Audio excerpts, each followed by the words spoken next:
far. Okay. First, I want to say thank you for this position. First, I want to say thank you so much for running for this position, and I'm so proud of each of you. My first question is, how has PCN helped you grow as an individual, and how have your experience shaped you, regardless of whether that's personal growth, cultural growth, or anything? I just want to know how your experiences within PCN have led you to where you are here today.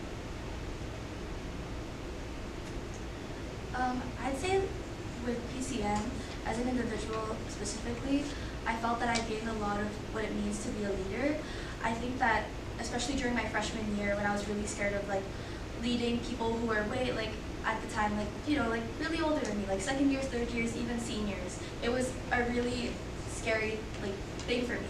But I think through PCN, it really made me realize that this community is really accepting. It's as I mentioned in my speech, I did say that. As I mentioned in my speech, the mistakes that we make along the way are part of the PCN process, and that's what makes it beautiful.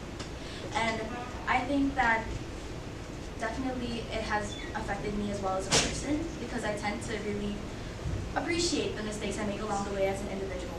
And at the same time, I think through learning what goes behind the scenes through CC, I was able to really understand the connections that we make with our community, especially with external organizations around the Bay. And it also made me appreciate how privileged I am to be in a city that has all these kinds of resources as well. Within those around me, within external organizations, I believe that that's what PCN has really taught me as a person.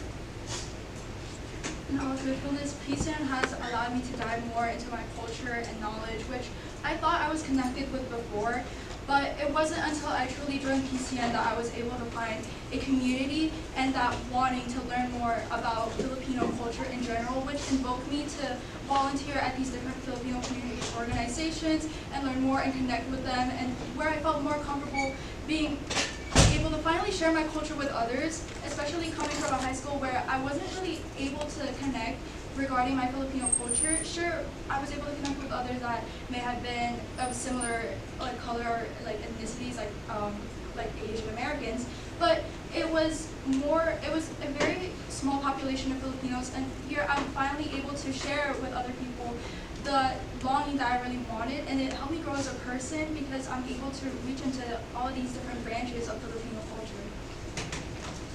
For myself, PCN was really a way for me to grow in so many aspects. My first year of college, I moved to Daly City with my sister, and it was really hard for me to feel connected to the campus because it was my first time commuting. And it was actually my auntie who said, "You have to join PCN." And for the first time, it felt like I really was a part of this campus. I met so many people who are now my great friends, and in terms of social lives, that helped me grow. Logistically, Ate Jada takes on so much throughout the season, and watching her work is so inspiring, and getting to take part of that helped me really grow. One thing that really I remember, she had me create a contract for attire, and I was like, I'm having so much fun making a contract. Like, logistical learning and finding passion in it, that's something that helped me grow as well. And I think what is biggest for me is sort of understanding a purpose in life, which is really dramatic, but for myself, I always try to use the arts to guide me. I felt devastated thinking I'd have to give up singing when I go to college because I want to be a lawyer. It's too much work. But really, it made me understand that there's so many histories and systemic things that keeps us away from the arts, and that's something that is intentional to sometimes put our culture down. But it is up to me and up to this teamwork to really take advantage of these arts and to uplift the stories, because art has such a unique privilege of being able to carry stories, not just narratives, but politically motivated stories to really uplift our voices. So it kind of recentered me on how I want to view myself and where I find myself in the legacy of the Filipinos.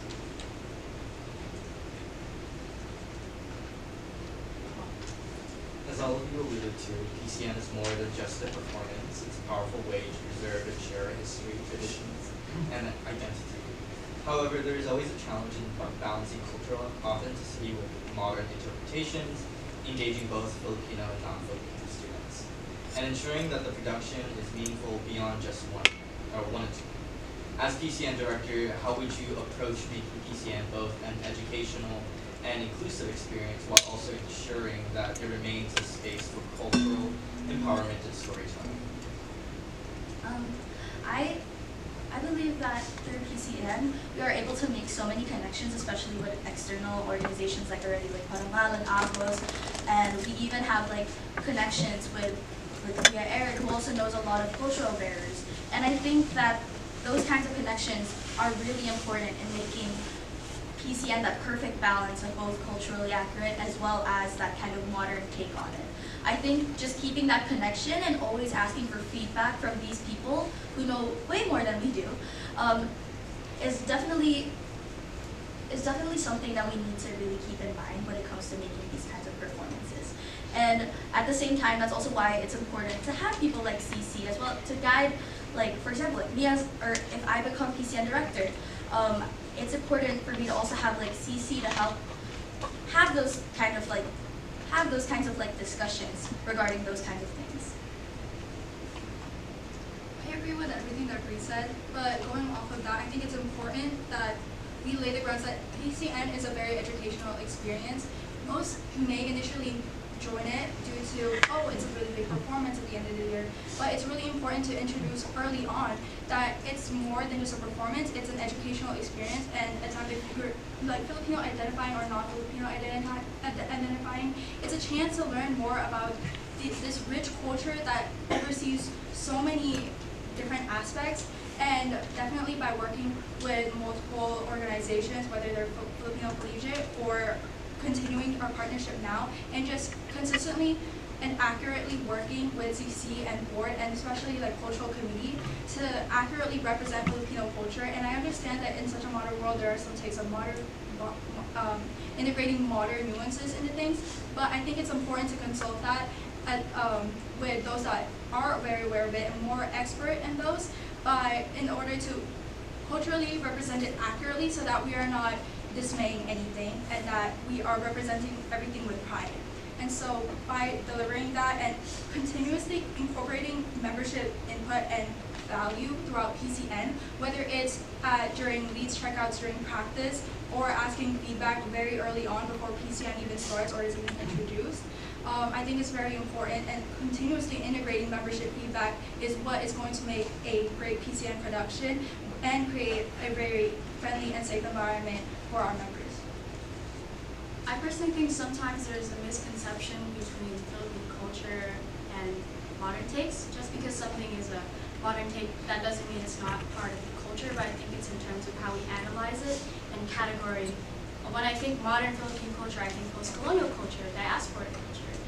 But that also means when we use our post-colonial modern takes to interpret pre-colonial, imperialist and colonial Philippine culture, we have to be aware of those modern nuances that can affect the way that we view the academia of the past, which is why it's so important for me to implement these interdisciplinary academias and perspectives of consulting the scholars. We have YPSP, we have Agos Paranal, we also have some of the Filipinas who are connected to Larry the Musical. They wrote a modern musical about a historical place set in the 60s. So I think it's sort of reshifting our focus to saying, no, this is wrong, but asking what can we fix about this? What is the reason why these nuances are happening, and how can we really have a conversation about this is what makes it more accurate.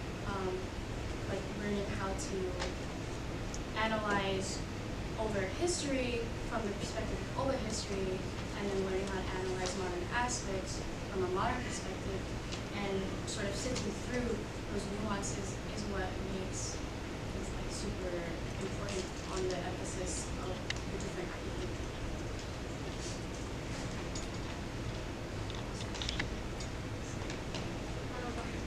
So PCN is a hectic and often emotional season filled with tough decisions that you will need to make. You may not be able to accommodate the requests of individuals, be it membership, dance leads, e-board members, etc. In what ways will you stand your ground, advocate for yourselves, your committee, and find support during these times of struggle? I think the way I see it is really through transparency. I believe that sometimes there are really these kinds of misconceptions within people who think that there are these kinds of biases within like the PCN process, like specifically like within like casting and all that. But I think that's why it's really important to just emphasize that kind of transparency with everybody, because PCN again is not what it is without the cast. And I feel like that is why it's really important to place that kind of regard for everyone, and at the same time to really show that we do respect everyone in this space, and that we do want them to, have fun in PCN. Like PCN really is this kind of like stress reliever for people, especially from academics. And I think that as we go on with like the PCN process, there is that trust that is being built.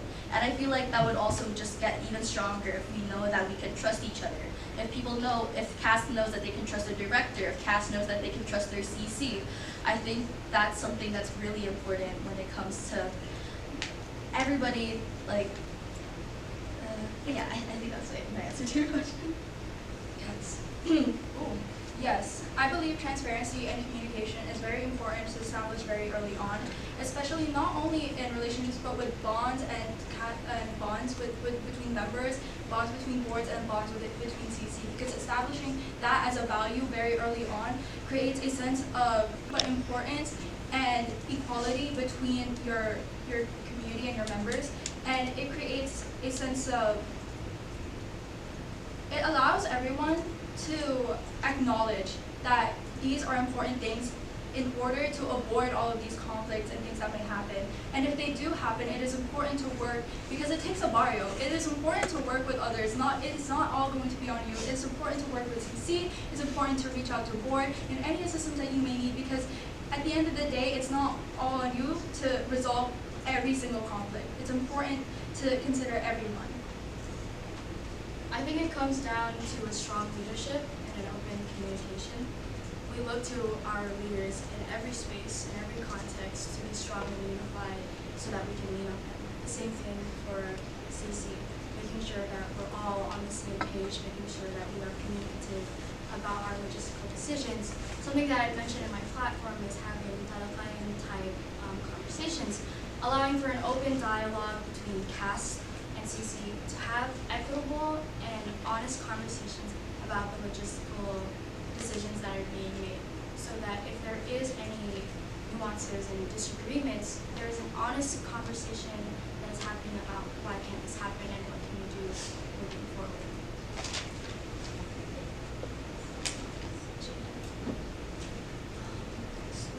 Well, okay, sure. There are a lot of I'm usually loud, so this isn't really So, to reiterate, there are a lot of moving parts to PCN, and things are constantly changing. There are a lot of things to keep track of. With that in mind, how do you plan to be adaptable to any last-minute changes or anything that might come up? Because, again, when you're dealing with over 100 cast members and external organizations and sometimes internal organizations and other members, it's difficult to predict certain things happening. So just to simplify the question, how will you remain adaptable and flexible? Well, as I mentioned in my platform, I think it's very important to be proactive and reactive when it's needed to be. By being proactive, I plan to create a roadmap, if anything, very early on to establish at the very least an outline for a timeline, because in a sense, that's a plan A.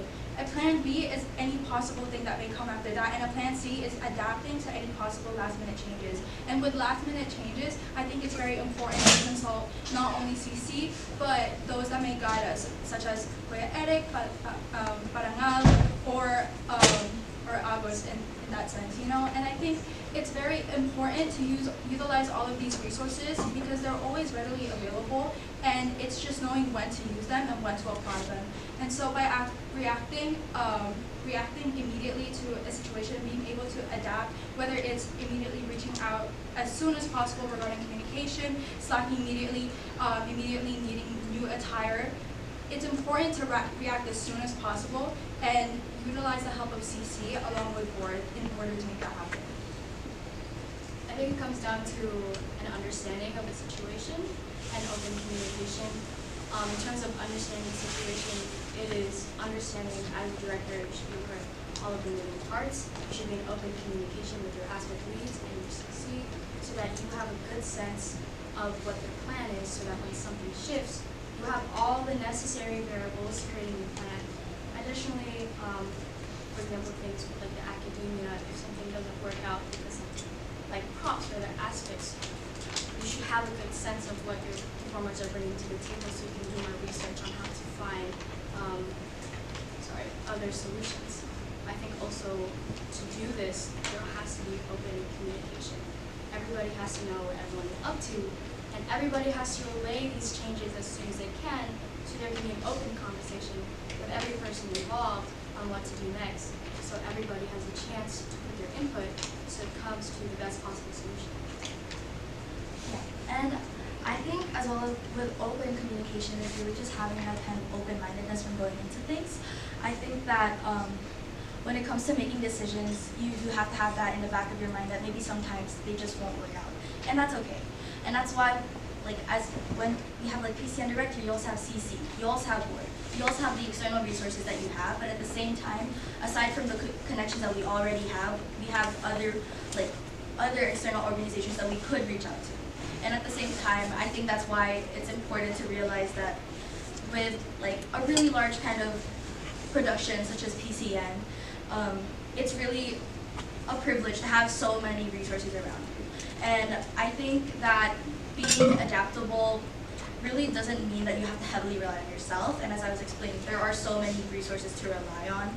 And I think that the first step is to really recognize, or to step back rather, and recognize that it isn't just yourself that you have to rely on. I will be taking the last question. Sorry. This year's PCN theme, as y'all know, is called Rerun. What has been your guiding light in times of struggle during this?